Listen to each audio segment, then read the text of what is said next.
केंद्रीय मंत्री नितीन गडकरी यांचं नागपूरमधलं घर उडवून देण्याची धमकी, फोन करणाऱ्याला सिव्हिल लाईन परिसरामधून अटक, गडकरींच्या घराची सुरक्षा वाढवली।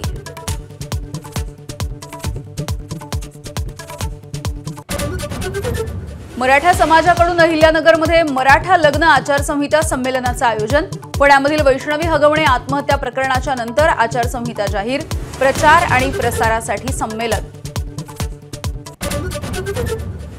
मोदींच्या स्वदेशीच्या नाऱ्याला देशभरामधल्या व्यापाऱ्यांकडून लगेचच प्रतिसाद, दिल्लीमध्ये होणार व्यापाऱ्यांचं 2 दिवसांचं राष्ट्रीय अधिवेशन, 26 राज्यांमधले 150 पेक्षा अधिक प्रमुख व्यापारी हजर राहणार।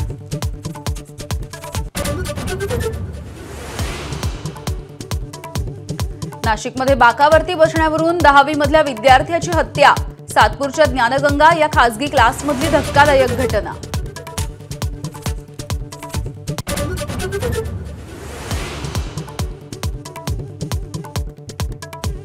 अक्षय कुमारने गेल्या 7 महिन्यांमध्ये 110 कोटी रुपयांची मालमत्ता विकली, बोरिवली, वरळी आणि लोअर परळमधील फ्लॅट आणि कार्यालयांचा समावेश, अचानक मालमत्ता विकल्यामुळे चर्चांना उधाण।